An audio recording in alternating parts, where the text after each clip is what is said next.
guys, welcome back to our channel. So much has happened really since the last time we recorded. That was like maybe a month ago. Trying to do everything to get this baby to come, and she's finally here. We got a whole baby. I know, it's crazy. Oh no, oh no, oh no. So yeah, this video was supposed to be done a long time ago. We ran into some pregnancy difficulties. Just being tired, you get to the end of your pregnancy and you're like, I want this baby out. Oh. And you're like anxious because you've carried the child for 9 months, you're two term, and you're just ready to meet her. And if you were like me and kind of had everything pretty much planned out together and planned out since week 33, you're like, okay, now I just need the baby. When are they coming? So so we're gonna take it all the way back to the first trimester when we found out that we were pregnant on January 16th. Yes, so funny story. I didn't tell him like the first time I took a pregnancy test because he was getting ready to go to Dallas, Texas for his job, and new job started in November of 2017. Right. So 2 months we were later, just trying to figure out that whole aspect of our life, like how we were going to work that out as a couple. So for us to throw in, oh, hey, I may be pregnant too, was just, it was exciting. Crazy. It was crazy. It was exciting. Not that we didn't want children, we did, but it was like, this isn't the best time because we're about to be kind of separated for some months. A few months, yeah. So I didn't tell him that I thought that I might be pregnant because, one, I didn't think that I was. Even though my period was late, it had happened to be late the month before, so I just thought that was my new normal. One day we were working out together and my heart rate was just like super ridiculous, like really high, and we were just warming up, and I was like, I know I'm out of shape, but this is crazy. This is out of line. So that was the first thing. I didn't say anything to him then. And then the next day I took like this really ridiculous, like deep in-depth nap. And that's when I was like, I need to take a pregnancy test. I think I might be pregnant. So at that point in time I was working nights, and I went in the morning after I got off work to CVS and I bought a pregnancy test. And I still don't know. I didn't know at this point. Yeah, he had no idea, but he did see the charge for CVS, and like he didn't like mention it or anything like that. But the next day, I confessed that I had taken a pregnancy test. She texted me. I was like, "Babe, I have a confession." I was like, "Oh God!" I said that to myself. But anyways, so yeah, you either sent me a picture, or you. Yeah, because he was at work, because we were working polar opposite schedules and stuff, so we were both working on like the other side of town, so he would have to leave before I can get home and stuff, so we really didn't see each other until like I was off for my week. So I sent him a picture and I was like, I think this says I'm pregnant, because like the plus sign in the back was kind of faded, and I was like, maybe I'm not. She took 4 pregnancy tests and just wasn't convinced. So when she showed me all the pictures, I was like, babe, you're pregnant. There was no question about it. So I showed my mom, and she was like, ooh, you're pregnant. So of course she was excited. We showed his mom, so they were all excited. But then it was like, what are we gonna do? What's up? What's happening? So we had a whole bunch of plans. But anyways, let's get into the first trimester. Yeah. First trimester was okay. Yeah, so the time that I got pregnant, it was like the peak of flu season. So I had to mention it at work because I'm a registered nurse, and the flu season was crazy, and we were getting a bunch of patients with the flu. So I had to, make mention of it so that my assignments could, be okay. So I didn't really exhibit any of like the typical pregnancy symptoms like shortly after that. But I was talking to one of my coworkers, and she was like, how far along are you? And I was like, oh, I'm like 8 weeks. And she was like, oh, I feel like this is like the peak when everything just starts happening. So literally as soon as she said that, I started puking the next week. Like What week was that? So week. And by this time I had already gone to Dallas. Yeah, so. Yeah, I moved to Dallas in February, which was kind of difficult too, because obviously as a husband and a dad to be, you want to experience the entire pregnancy with your wife. So we went back and forth on deciding whether or not she wanted to, move her to Dallas with me or not. Mm-hmm. But ultimately, we ended up with, she staying here, and which worked out better. Yeah. So I started getting sick, and it just started off like I was at dinner eating like a strawberry chicken salad or something like that my mom had made, and I felt my mouth get watery, and I was like, am I about to puke? And so like I literally just made it to the toilet in time, and I was like, oh my god, I guess I'm actually really like, even though I knew, but I was like, oh my gosh, I'm really exhibiting symptoms of pregnancy. Yeah. Then I was like so tired, like it literally felt like the sleep man was jumping on my back. She would call me on her way home from work as I'm in Dallas, and she's driving home from work falling asleep. It was crazy. I can't even tell you how pissed that made me. Like, I mean, you can't blame me. I was working night shift, so I had to sleep during the day. On top of this, my body is creating this tiny little human. So it was like working overtime. I was exhausted. Like, it was scary, but I couldn't help it. I literally couldn't help it. So that was unsafe. And then I had enough of that. So I was like, I need to switch my work shift. And oh yeah, to the puking thing, I would always throw up on my way home. Always. From work. Like I would. Clockwork. Yeah, it was crazy. Like either right before I get on the highway, or right when I get off. Right when I was about to get off. And when she first started throwing up, obviously it was a little bit difficult to handle, and she would literally have to pull over. Like pull off the road for like a good 5 to 10 minutes, just to get everything out. Yeah, and everybody always asks, like, is it something specific that would set you off? It literally could have been anything. Like, I could smell air the wrong way and throw up. And I also had this, like, awful, like, metallic tasting. Second trimester comes, nothing changes. Nothing. I was still getting sick. Starts to pile the weight on, which is good, because that's what we want. Yeah, I was losing weight because I was puking so much. Like, I would... Yeah, the first trimester, she was losing weight. It would be a good day if I only puked once. Like, that's how bad it was.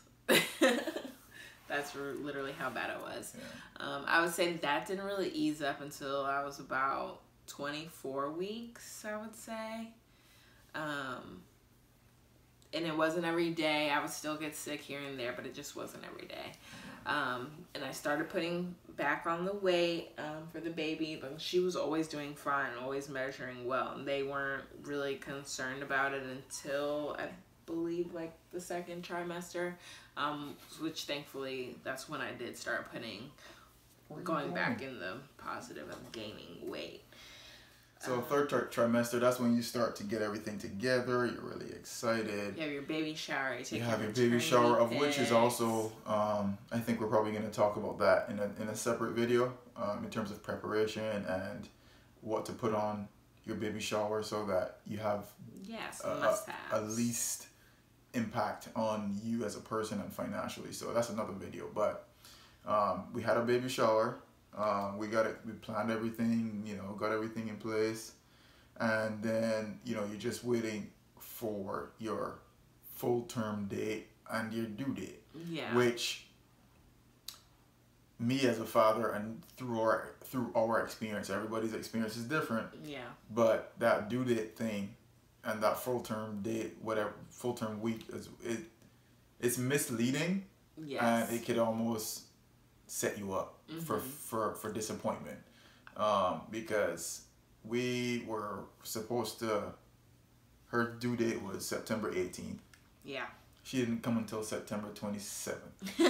Right? And after full term, which was 37, 38 weeks, we're just, okay, she's going to come any day now. And then everybody's telling us what to eat, what not to eat, what to do, what not to do. I did every. Learn is that for whatever those people out there have tried, it could have just been a coincidence that worked for them. I will say one thing that worked for us is adult intercourse. Yes, that worked, and or was it a coincidence? Or was it a coincidence? I've been trying to tell you, babe. Mine's got that thing. I don't know, but yeah. So you don't know if mine's got that thing. You got that thing, babe. Ting. The ting. Mine's got that ting. Whatever.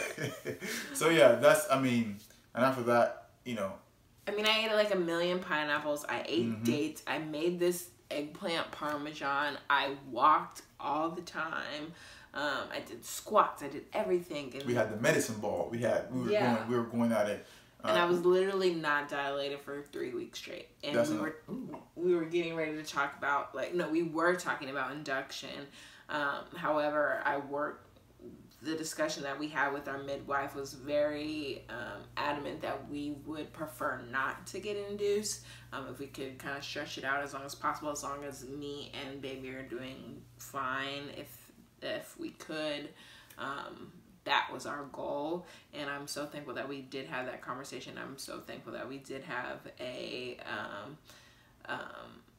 midwife and an office that supported that. Also, another major part of your experience is having good support from the medical professionals, and that's also something that I commend Jasmine for, because if she did move to Dallas, she would have to switch professionals, or she would have to switch whoever was taking care of her.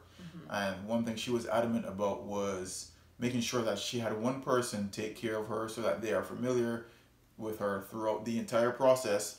And after, that's one thing that I will also say that I went in for just to check on the baby. My blood pressure was high, and typically right when I rush into the appointment, my blood pressure would be high from just being large and 9 months pregnant and just trying to make it up to the office. And so they would recheck and it would go back down, but this particular time it didn't. So I had to go into labor and delivery for them to run some tests to make sure I didn't have preeclampsia. Which is only cured by birth. Yeah, by delivering the baby. And at that point I hadn't been dilated. So if I did in fact have preeclampsia, then I would have had to be induced. So that was a whole nother level of anxiety, because him and I had this plan to kind of do everything naturally. And that would kind of make things a little bit more difficult, not necessarily impossible, but it would make things potentially more difficult for us to have to kind of follow that birth plan, if you will, that we had discussed. But thankfully I didn't have preeclampsia. I was in and out of L&D twice before I had her. Another good thing too is the birthing class. Yes. There's a lot of good information that's shared during the birthing class, and it kind of gives you and makes you more aware of what your options are. And as things progress, if the mother is not able to naturally give birth, then there's progressive or steps that you can take until it gets to the worst case scenario. So you go from not delivering naturally to delivering naturally with the epidural, to not being dilated or the body not being prepared enough to give birth, so they induce you to help speed up the process. You could also have the epidural with the induction. So there's a lot of different options which are really good to learn about at the birthing class. So we went to the birthing class on August 30th. It was towards the end. Yeah, towards the end, something like that. Yeah, so I definitely recommend any first-time parents, if you've never given birth before, to take the birthing class. Yeah, take the class. It's very helpful. Yeah, I just think it gives you and your partner a good base of knowledge, and a peace of mind too. Yeah, honestly. yeah, definitely. Like, cause even though I'm a nurse, like I don't do labor and delivery. Like I don't deal with anything below the waist. So, and even though I like vaguely remember all this stuff from school, it was just a good refresher to hear kind of like how everything went, and like when I need to go to the hospital, what can he do to be supportive of me during this process. And during the birthing class, they showed you all of the you know, techniques that the partner can do to soothe the mother, of which there's once she's in labor, there, you know, that's, we'll talk about that in our labor video as well. But all these techniques that they teach you pretty much go out the window, because once she's in pain, and there's no coming back from that. And it's all a good experience. So we'll also talk about that. This mama is tired, and this baby is probably gonna wake up. And she's knocked out. You see this? We over here talking loud, you know, and she just not like, she just living her best life. This is all she does. That's because it's like 10 o'clock, and he used to talk to her like in the belly, like, "Hey, baby." Yeah, that was our playtime. So she's used to it. Anyways, guys, like, comment, subscribe, share. I hope you guys enjoyed this video. I hope you guys enjoyed the video. Let us know if you guys want to hear anything else about our pregnancy. As you can see, baby J right here is sleeping. So we are about to go put her to bed. Thank you guys for watching. We look forward to your likes, your comments, whatever you have to share with us to help us make these videos better. Thanks, guys. Bye. Bye. Say bye. Bye.